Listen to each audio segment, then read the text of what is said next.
A paz do Senhor Jesus, estamos iniciando mais um Instantes Finais, a sua aula de escatologia no seu lar. E eu quero agradecer aos nossos queridos telespectadores que são alunos desse curso de escatologia. Nós temos milhares de alunos espalhados, não só aqui em Pernambuco, mas pelo Brasil e pelo mundo, das mais diversas idades, né? Temos anciãos, adultos, jovens, adolescentes, crianças também. É claro que a grande maioria são cristãos, são evangélicos, das mais variadas denominações, mas que são nossos irmãos em Cristo, né? E também temos telespectadores assíduos, que apesar de ainda não ser cristão, apesar de não ser evangélico ou pertencer a outra religião, mas que gosta de estudar as profecias bíblicas e os eventos escatológicos, e principalmente, né, nessa temporada, o livro do Apocalipse.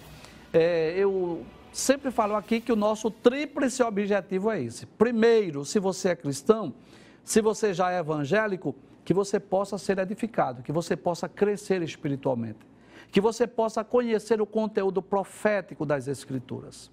Segundo, se você já foi cristão, já foi evangélico, por alguma razão você parou na caminhada, o nosso desejo é que você possa voltar para Jesus o mais breve possível. E se você ainda não é cristão, se você ainda não é evangélico, o nosso desejo é que você possa receber Jesus como seu Salvador pessoal, porque salvação somente em Jesus Cristo. Jesus disse: eu sou o caminho, a verdade e a vida, e ninguém vem ao Pai senão por mim. Que Deus te abençoe. Que as bênçãos de Deus continuem sendo derramadas sobre você e sobre toda a sua família. Lembrando que você pode assistir a nossa programação de várias formas diferentes, você sabe disso, né?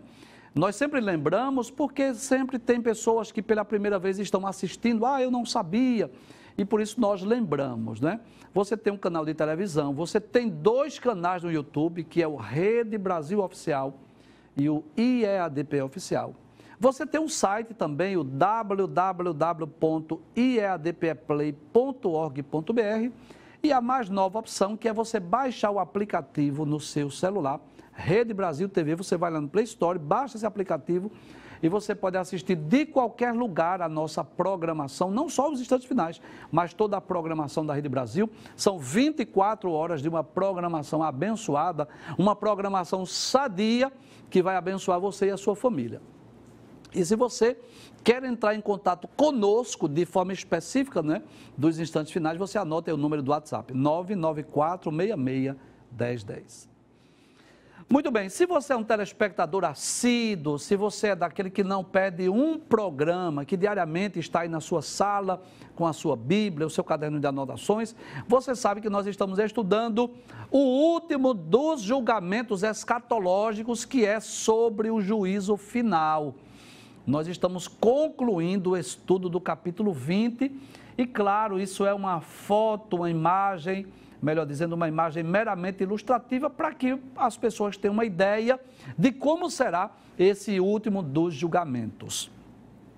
Na verdade, o texto bíblico que trata sobre esse assunto é Apocalipse capítulo 20, versículos 11 a 15. Nós já iniciamos, já estudamos o versículo 11, demos início ao estudo do capítulo 12 e demos uma pausa para explicar sobre os livros que serão abertos no tribunal do grande trono branco, no juízo final.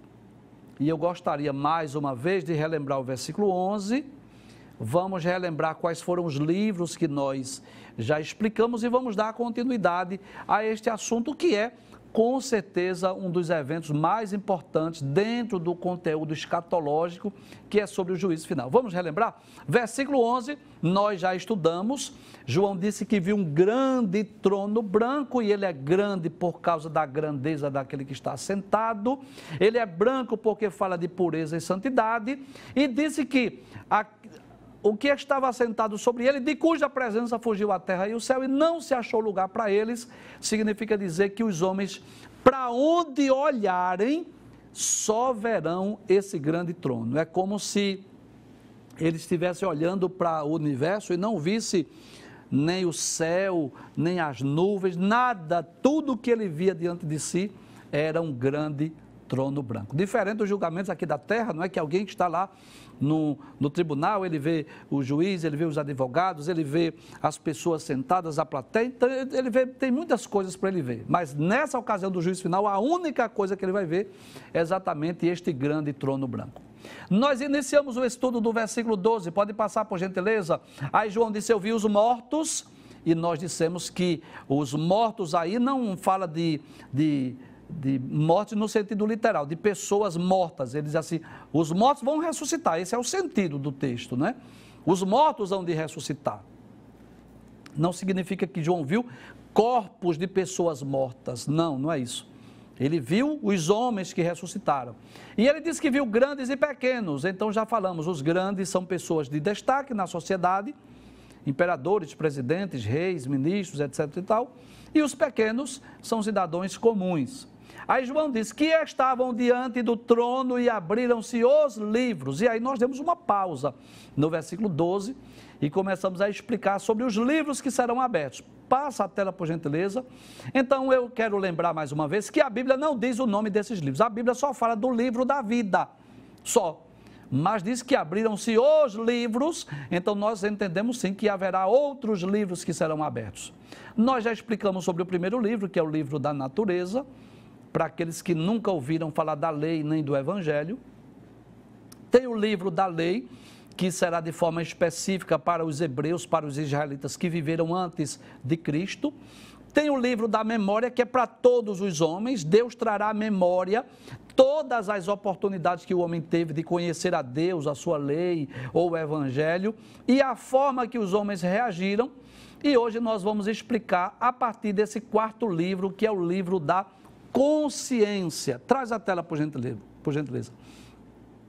Então, eu quero deixar bem claro aqui, não é, que isso não está explícito na Bíblia, que no grande trono branco, no juízo final, serão abertos os 7 livros, e os livros serão esses, da natureza, da lei, da consciência. Não diz em lugar nenhum na Bíblia. Isso é um trabalho teológico, né, dos teólogos, que, lendo as Escrituras, leva-nos a entender isso, que neste dia, Deus trará à memória dos homens tanto o conhecimento que eles tiveram de Deus através da natureza, o conhecimento que tiveram de Deus através da lei, o conhecimento que teve de Cristo, do Evangelho, do próprio Deus através da sua vida, né? As formas que Deus se revelou, enfim. Então Deus terá meios específicos para julgar cada pessoa. Eu vou citar aqui 3 situações diferentes para que você me entenda. Vou citar 3 exemplos. O exemplo é de uma pessoa que viveu lá numa tribo indígena, que não teve contato com a civilização, com a sociedade, que nunca ouviu falar da lei nem do evangelho. Deus irá julgar este homem de uma maneira. O outro é o exemplo de um israelita, um hebreu, que viveu nos tempos da lei do Antigo Testamento. Deus irá julgá-lo de outra maneira. E outra é uma pessoa que vive, digamos, em nossos dias, que ouviu a mensagem do Evangelho. Então veja que são 3 pessoas diferentes e que Deus irá julgar de acordo com a revelação que cada um teve. Mas que coisa interessante. Os teólogos dizem que um desses livros que será aberto no julgamento do grande trono branco é o livro da consciência. Professor, baseado em que os teólogos dizem que será aberto esse livro da consciência? Onde é que está escrito sobre esse livro? Muito bem, vamos lá. Em Romanos, capítulo de número 2, a carta de Paulo aos Romanos é a mais teológica de todas, a primeira da sequência paulina.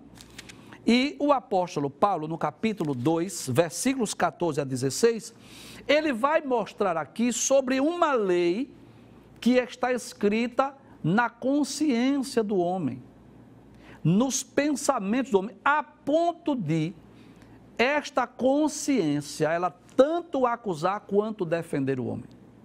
E quando nós lemos acerca desse texto, nós podemos entender perfeitamente que Deus se manifestou, Deus se revelou, Deus se fez conhecido de várias formas. Nós já dissemos aqui em outros programas. Então, Deus se manifestou através da Bíblia, Deus se manifestou através de Cristo, Deus se manifestou através da natureza, através da lei, de milagres, de coisas extraordinárias, enfim. E uma das formas, uma das maneiras que Deus se revelou a todos os seres humanos foi através da consciência. É como se Deus, o justo juiz, colocasse um juiz dentro de cada ser humano, na própria consciência. E é Paulo quem diz isso. Quando nós lemos esse texto, você sabe disso, que Paulo, ele é chamado de apóstolo dos gentios. No início da pregação, Paulo queria alcançar os judeus. Como os judeus rejeitaram, ele partiu para os gentios. Ele ficou conhecido como o apóstolo dos gentios. E qual é a conclusão que Paulo chegou? Paulo chegou à conclusão de que ele, nas suas viagens missionárias, Paulo evangelizou a Europa, a Ásia e a África.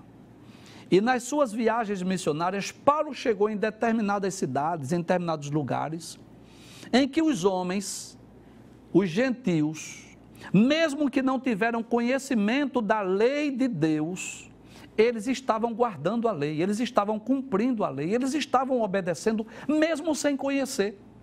E Paulo chega a essa conclusão que esta lei, ela não estava escrita em pedras, em tábuas, mas estava escrita no coração de cada ser humano.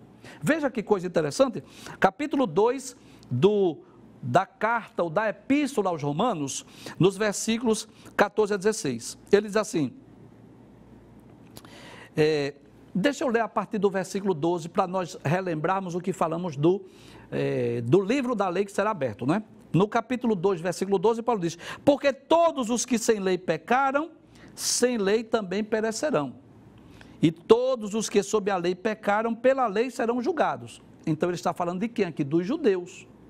Aqueles que conheceram a lei, transgrediram a lei, serão julgados pela lei. Versículo 13, porque os que ouvem a lei não são justificados diante de Deus, mas os que praticam a lei hão de ser justificados. Claro, ele está falando aqui dos judeus.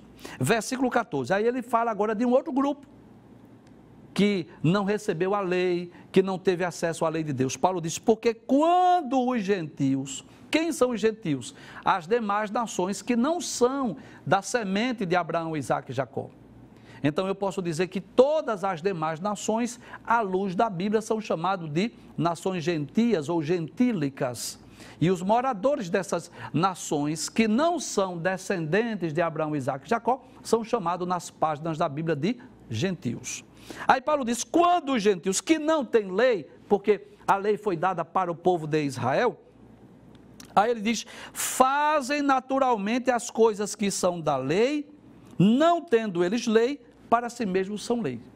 Que coisa interessante, é como se Paulo dissesse assim, olha, eu nas minhas viagens missionárias, eu percebi que eu cheguei em sociedade em que os homens não matavam uns aos outros. Eles não conhecem o decálogo, mas eles não matam. É como se Paulo dissesse assim, olha, eu percebi nas cidades que eu evangelizei, que os filhos estão honrando os pais, mesmo sem conhecer o decálogo, que os homens não vivem adulterando, que os homens não vivem cobiçando o que é do próximo. Então, Paulo chega a essa conclusão, que mesmo pessoas que não tiveram acesso, conhecimento da lei de Deus, são capazes de cumprir. Mas como assim, Paulo? Como é que você explica isso? Vamos voltar para o texto? Aí Paulo diz, os quais, versículo 15, mostram a obra da lei escrita onde? No seu coração. Que coisa interessante. É como se Deus dissesse assim, olha, eu vou dar essa lei aqui a um grupo de pessoas específicas, os descendentes de Abraão, Isaque e Jacó, mas eu vou dar uma outra lei, eu vou escrever uma outra lei no coração dos homens. É isso que a Bíblia diz. Os quais mostram a obra da lei escrita no seu coração, testificando juntamente com a sua consciência e os seus pensamentos, quer acusando-os, quer defendendo-os. Então, é como se Deus colocasse dentro de cada ser humano um juiz, que é a consciência, que acusa, que defende, que mostra para ele o que é certo e o que é errado. É como se o ser humano, de qualquer civilização, de qualquer país do mundo, ele tivesse essa consciência por exemplo, tirar a vida do próximo é errado, que isso não é correto. Então, essa lei onde está escrita no seu coração. Agora, o que eu acho mais interessante é o versículo 16, quando Paulo diz assim: no dia em que Deus há de julgar o segredo dos homens por Jesus Cristo, segundo o meu evangelho. Que coisa interessante. E que dia é esse que Deus há de julgar os segredos dos homens? Os segredos, aquilo que está no íntimo, no oculto. Com certeza é na ocasião do juízo final. Então, eu posso dizer que os homens diante de Deus são indesculpáveis, são inexcusáveis. Eles não têm como se desculpar. Porque Deus se manifestou, Deus se revelou de várias maneiras. Então, uma das perguntas mais comuns aqui que as pessoas nos enviam pelo WhatsApp do programa e que eu já respondi várias vezes: como serão julgadas as pessoas que nunca ouviram falar de Cristo? Como serão julgadas as pessoas que nunca ouviram falar do Evangelho? Ora, se a pessoa não ouviu falar do Evangelho, não pode ser salva porque não creu em Cristo. E não pode ser condenada porque não rejeitou a Cristo. Então, como serão julgadas? Deus usará de outros critérios. Não é que Deus use 2 pesos e 2 medidas, não, muito pelo contrário, Deus é justo em seus julgamentos, mas que Deus não pode condenar essa pessoa pelo fato de ele nunca ter ouvido a mensagem do Evangelho, mas também não pode salvar, porque também ele não fez a sua decisão em crer em Cristo, já que ele não ouviu falar. Então Deus usará outros meios. Então, vou dar um exemplo simples. Deus vai abrir o livro da natureza e vai dizer assim: você sabe que eu existo. Você conhecia isso.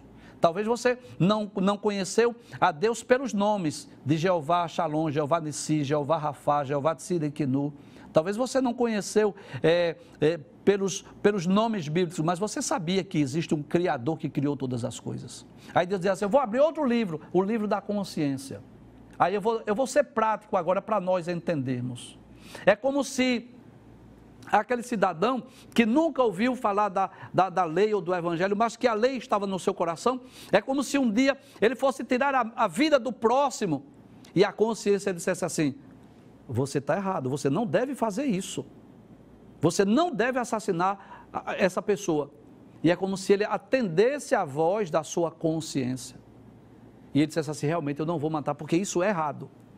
Vou dar outro exemplo. Mesmo a consciência dizendo não faça isso, isso está errado, ele foi lá e matou. Tirou a vida do próximo. Então veja que Deus irá usar outros meios para julgar essas pessoas. Agora, uma certeza nós temos, plena convicção disso, que ninguém será julgado de forma errada, ninguém será injustiçado neste tribunal do grande trono branco. Abre a tela mais uma vez, vamos recapitular. Então já falamos sobre o livro da natureza, já falamos sobre o livro da lei, já falamos sobre o livro da memória, já falamos sobre o livro da consciência, inclusive essa imagem aí, claro que é meramente ilustrativa, mas mostra aí como que os martelinhos batendo na mente é como se fosse essa lei da consciência que acusa e que defende o homem, né? Que diz a ele quando ele está fazendo certo e quando é que ele está fazendo errado. É claro que eu quero abrir um parêntese aqui. É claro que eu tenho plena consciência disso. Traz a tela, por gentileza. Que alguém pode ter uma mente cauterizada. Que alguém, depois de tanto errar e depois de tanto desobedecer essa lei da consciência, sua mente ficou cauterizada. É como alguém, por exemplo, eu vou ser prático aqui. É como alguém que cometeu um assassinato e na primeira vez que ele cometeu, ficou com a consciência pesada e ficou um pouco de remorso, mas depois ele tira a vida de 2, de 3, de 4 pessoas. Daqui a pouco ele tira a vida do próximo sem que a consciência pese mais, porque a sua mente ficou cauterizada. É claro que isso existe. Agora, diante do trono branco, diante do juízo final, então Deus irá lembrar para ele todas as ocasiões em que a sua mente, em que a sua consciência disse para ele: isto está errado, você não deve proceder assim, você deve andar assim, e eles irão responder, não é? Naquele grande trono branco, se eles atenderam ou não à voz da consciência. Vamos para o 5º livro, claro que não está aí necessariamente na mesma ordem, na mesma sequência, mas o 5º livro seria o livro do Evangelho. Pode trazer a tela. E que livro é esse? é a mensagem do Evangelho que nós estamos pregando. A essência do Evangelho é essa. Eu vou resumir a mensagem do Evangelho em 5 pontos principais. Inclusive, se você é cristão, você pode até seguir essa metodologia na evangelização. 5 pontos principais da mensagem do Evangelho. Primeiro, Deus criou todas as coisas boas e perfeitas. Eu gosto de Gênesis capítulo 1 e versículo 31, quando a Bíblia diz que viu Deus tudo quanto tinha feito e esse que era muito bom.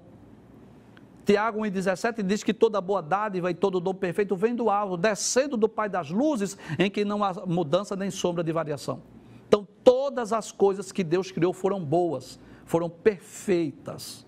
O mal entrou no mundo por causa da rebelião de Satanás, por causa da queda de Adão, mas não que Deus tenha criado os anjos maus, ou que Deus tenha criado o homem com uma índole má. Não, Deus criou todas as coisas boas e perfeitas. Segundo, o homem de livre e espontânea vontade decidiu rebelar-se contra Deus. Deus havia dito a Adão que ele poderia comer do fruto de qualquer árvore do jardim, com exceção da árvore do conhecimento, a árvore da ciência do bem e do mal. E antes que você me pergunte, eu vou responder. Para que Deus colocou aquela árvore ali, se Deus é onisciente? Aquela árvore era uma espécie de um teste, de uma prova. Era a forma de Adão demonstrar a sua fidelidade a Deus. Mas o que aconteceu? Satanás, através de uma serpente, enganou a mulher comeu do fruto, deu ao seu marido. Quando Adão comeu, o pecado entrou no mundo e passou a fazer parte da história da humanidade. Então, embora Deus tenha criado todas as coisas boas e perfeitas, o homem pecou. O homem comeu do fruto que Deus havia proibido. O homem desobedeceu a Deus. E o que aconteceu? O pecado passou a fazer parte da história da humanidade. Todos os homens já nascem contaminados com o pecado. O pecado ele é uma espécie, é comparado na Bíblia como uma espécie de uma doença contagiosa que vai passando de geração para geração, de pais para filhos. Todos nós já nascemos com o vírus do pecado. Davi disse no Salmo 51, verso 5, eis que em iniquidade eu fui formado, em pecado me concebeu a minha mãe. Então, nós não pecamos, não nos tornamos pecadores porque nós pecamos. É o inverso. Nós pecamos porque nós somos pecadores. Nós já nascemos com o vírus do pecado. Então, Deus criou todas as coisas boas e perfeitas, mas o homem pecou, desobedeceu a Deus, o pecado passou a todos os homens. Em Romanos 3 e 23 diz, todos pecaram e destituídos estão da glória de Deus. Mas Deus, pelo seu infinito amor, Ele enviou Jesus para morrer por nós, para pagar o preço do resgate. Observe que Jesus não veio ao mundo através de um relacionamento natural entre José e Maria. Porque se Jesus viesse ao mundo, depois que José e Maria casassem e tivesse o ato conjugal, e Jesus nascesse depois desse ato conjugal, Jesus também nasceria como pecador e não poderia morrer por nós. Foi preciso haver uma concepção sobrenatural. O anjo apareceu para a Virgem Maria e disse, salve agraciada, o Senhor é contigo, tu és bendita entre as mulheres, bendito é o fruto do teu ventre. Ela disse, como será isso? Não entendeu, que saudação é essa? Aí ele começou a dizer que ela iria dar à luz, que iria gerar um filho. Ela disse, mas como pode ser isso? Eu não conheço varão. Como que diz? Eu sou virgem. O anjo disse, vai descer sobre ti o Espírito Santo. A virtude do Altíssimo vai te cobrir. Então, observe que foi uma concepção sobrenatural. Então, Jesus veio ao mundo para morrer pelos nossos pecados, para dar a sua vida por nós. Então, Jesus, quando veio ao mundo, ele já veio com essa missão. Embora Jesus tenha ficado conhecido pelos seus ensinos, conhecido pelos milagres que ele realizou, conhecido pelas suas pregações, mas a principal obra, a principal tarefa, a mais importante obra que Jesus veio realizar foi na cruz do Calvário. Foi dar a sua vida por nós. Foi ali que ele estava nos comprando para Deus. Foi ali na cruz que Jesus estava nos reconciliando com Deus. E para que o homem possa ser salvo, o que é que ele precisa fazer? Ele precisa crer em Cristo. Ele precisa reconhecer que é um pecador. Ele precisa receber Jesus como seu Salvador pessoal, para que ele possa ter direito à salvação, à vida eterna, porque através de Cristo será imputada a justiça dele. Mas, inevitavelmente, aqueles que rejeitarem, aqueles que não crerem, aqueles que não acreditarem em Cristo, não receberem como seu Salvador pessoal, inevitavelmente essas pessoas serão condenadas. Inevitavelmente essas pessoas serão lançadas no lago de fogo. Essa é a essência da mensagem do Evangelho. Então Jesus veio para morrer por nós, para dar a sua vida pelos nossos pecados.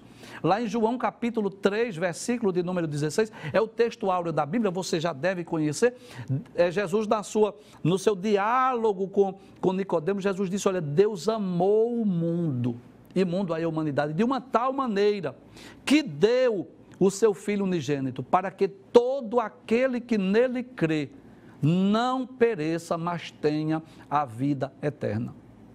Então Jesus veio com essa missão. Em Marcos capítulo 10, versículo 45, Jesus disse que o Filho do Homem, referindo-se a ele mesmo, não veio para ser servido, mas para servir e dar a sua vida em resgate de muitos.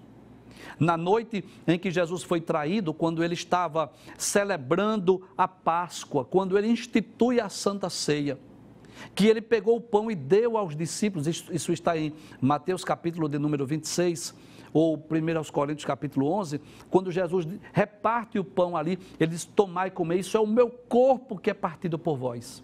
É claro que Jesus ainda estava intacto, ele ainda não tinha sido morto, mas ele já estava de uma forma profética, falando acerca do seu corpo que seria partido por nós.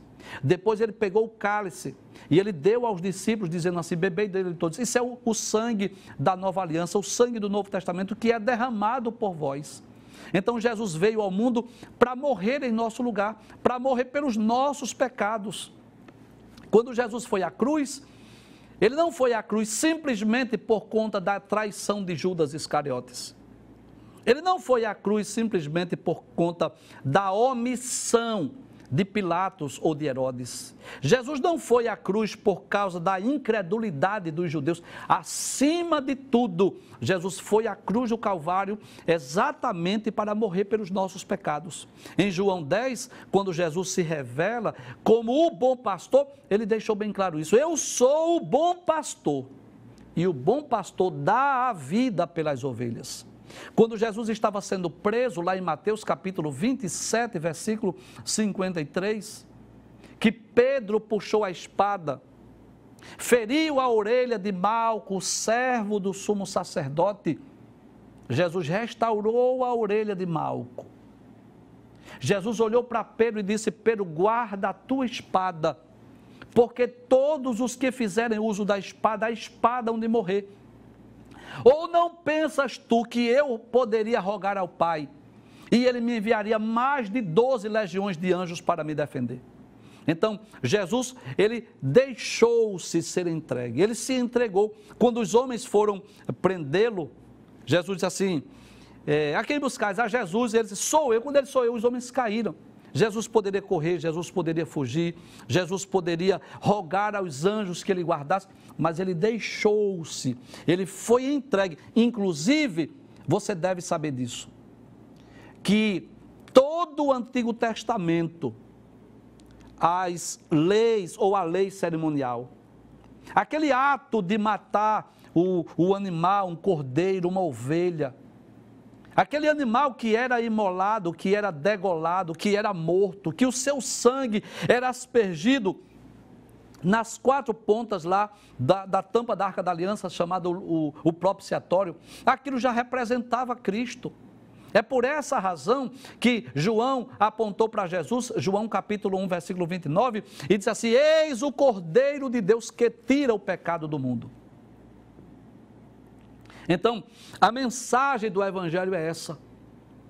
Deus criou todas as coisas boas e perfeitas, o homem pecou, o pecado passou a toda a humanidade, todos estão perdidos, todos estão condenados. Agora, aqueles que crerem em Cristo, que o receberem como seu Salvador pessoal, serão salvos, terão o perdão dos pecados, terão direito à vida eterna. Agora, aqueles que rejeitarem, aqueles que não aceitarem a Cristo, aqueles que forem incrédulos, inevitavelmente serão condenados. Eu volto a dizer mais uma vez, João 3,16.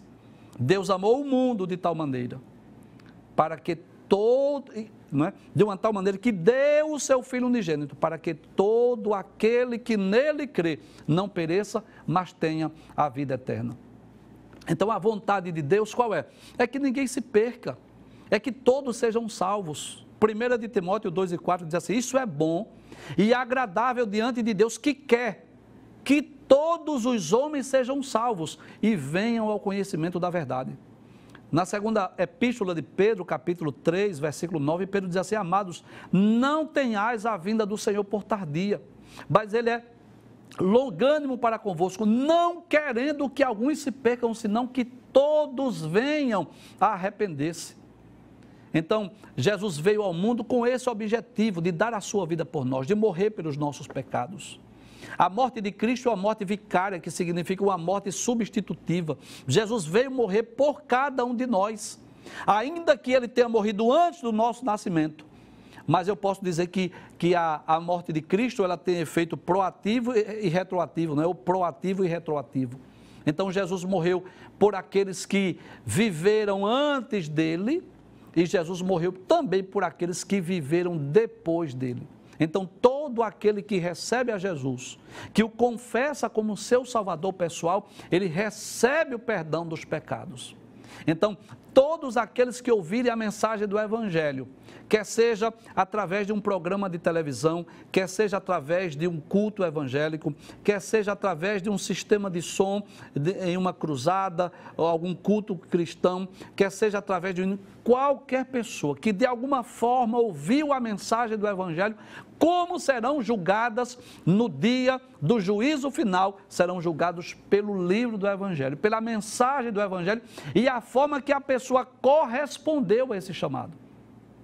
Se a pessoa rejeitou e rejeitou pelo resto da vida, existe aquela situação de alguém que rejeitou naquele momento, mas depois arrependeu-se e recebeu Jesus como seu Salvador pessoal, se converteu dos seus maus caminhos e, infelizmente, existe também aquela pessoa que até recebeu Jesus, que até aceitou Jesus como seu Salvador, mas no decorrer da caminhada ele parou, ele esfriou na fé, ele abandonou a sua cruz e ele deixou de seguir a Cristo.